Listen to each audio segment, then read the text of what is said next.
All right. Hi, everyone. It's Tyler again from Emory Riddle's Data Acquisition and Instrumentation um, class. This is for the lab.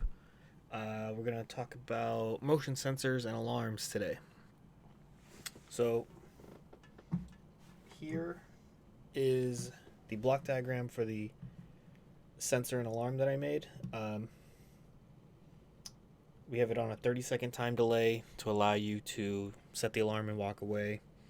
It just uses the time delay function with 30 seconds as the control for the delay or the constant. And that feeds right into the simulate signal function, which will make the alarm.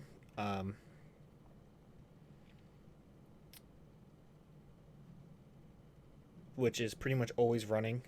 It's just not actually output by the myDAQ unless this DAQ assistant reads true, which we'll get into in a second.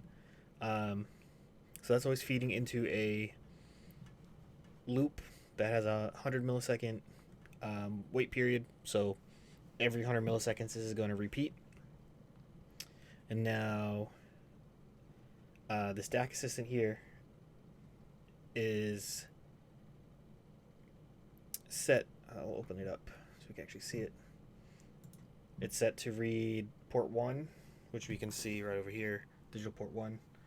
It's connected to the white wire to the motion sensor, and then the red and black wires are connected to a analog 15 volt input and the analog ground, respectively. So what this is going to do, it's going to wait and until there's a signal comes from the sensor, and the sensor doesn't send a signal unless it detects motion. So it's pretty much true or false, Boolean, if it detects motion. If yes, this little light up here on the face is gonna light up, but also that true gets sent to this case structure, which will use this DAQ assistant. If the value is true, it's going to send a whatever hertz alarm frequency we set. So we have it set to 800. So if it does detect motion, it's going to send an 800 hertz signal, which is created by the simulate signal, and it's going to output it to the left and right audio channels, which we can see right here. And I actually don't have any speakers that have an 8mm connection for my computer. So I ended up using headphones. I mean, same thing. The microphone will actually pick it up too when we run it. So it's just plugged into the audio jack and right over to the headphones. And then this whole top section here is our read and write to a spreadsheet. So I'll go from the top down. We have a case structure up here that will only run on the first time this is called. That's why we have the first call function here. And when it is the first call, it's going to put the title block, or I guess the first row will say time, tab, motion. So that'll be the first two cells will be time and motion. I should change that to motion detected, but and then the second one will be, it'll instantly go end the line, go to the next line. And then we have the time, which I got using a get time and date in seconds, and then format time and date. And I custom formatted it, so %x is the date, local date on the computer that this is running on. I is hours, colon, M is minutes, colon, S is seconds, and then I did 3U to get fractions of a second. This is because when we ran it, and it would, if the reading was false, so there was no motion, it would put, I think it was about 10. Yeah, 10, because it's a 100 millisecond loop. So every time the loop ran, within that second, it would show 10 falses, and then, but it looked like it was just writing it 10 times at the same time. So I added the fractions of a second, so you could see, okay, this is at 300 nanoseconds or 400 nanoseconds, every so often, milliseconds. And then after that, tab to the next cell, and then the true or false boolean, yes or no, and the next line. So this time and motion is only going to start when we start the program, and then the date and time followed by if there's motion detected on each line after that. And to keep it all in the same file, I use set file position, and I put it to end, so that way every time you run the program, it'll add it to the end of the same file without overwriting what was there previously. And this will also give us this title block again, which is actually kind of useful because then it can show us, it kind of breaks up each time that the program was run. And then again on the front face we have the alarm frequency, an LED for if motion's detected, and I just added a timestamp just so we could see when it was started. I couldn't really figure out how to keep it running constantly, but I'm sure if I really wanted to, we could figure that out. So now we're going to run this. I'm going to run continuously. So I'm going to keep going. It's got that 30-second delay, so you can see here if I put my hand in front, nothing's going to happen. And this is why I wanted to have the timestamp on the front, so I would know how much time I had before the alarm was going to start working. But it's not that big of a deal because typically if you were to really use this, you'd be getting up and walking away anyway. So now we just have to wait.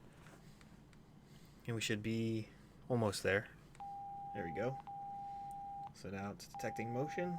I'm moving my hand in front of it. I stop. And it stops. One thing I want to note is that alarm plays for 1 second. So each time it reads that there is motion, it'll keep playing for 1 second, and that includes writing it to the file because the loop doesn't go to the next loop until 100 milliseconds after 100 milliseconds after that signal that we're playing. This one here, that signal, we have it set to, well, I have it running right now, so I can stop it. It's going to run for 1 second, so it's not going to do the next loop until the signal is done running for that 1 second. So you'll see when we open the motion sensor data that we had no motion detected, false, for quite a while. And you see roughly every 100 milliseconds it would update. And then when it did record motion, it would stay true. That was roughly 1 second, a little longer, because it waits 100 milliseconds after. And then you can see I kept moving my hand here, so that's 5. For a good amount of time. And it goes back to false, back to true, and then I kept, waving it on and off.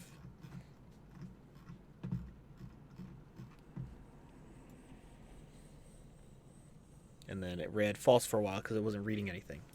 And one thing I did find that was pretty interesting, if we get this running again, that if my dog's outside, you'll probably hear him.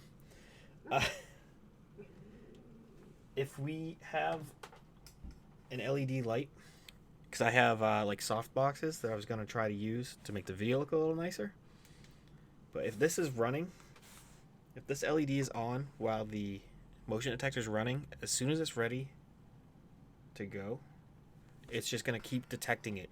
And I'm guessing it's because the sensor notices changes in light, and LEDs have a flickering effect, which you really can't see with the naked eye, but like if you were to take a video of it and slow it, or even probably just a regular video, you would see it flickering. And of course now it's not going to do it, but okay, maybe it was just an anomaly earlier, or maybe the light's not on it directly enough. I don't know. That was my thought to it, but As this is a pretty basic alarm we can make. Works pretty easily, and could definitely have some practical uses, especially in more complicated systems than just tracking on and off. Like, we could use this to turn a light on. So anytime there's motion detected, turn a light on. As is pretty common with a lot of people's houses, they have a light outside that turns on. Or just to trigger a record function on a camera. Every time there's motion, start recording for, a couple seconds after the motion stops. But yes, it's just the basics of it, and there's definitely a lot we can do.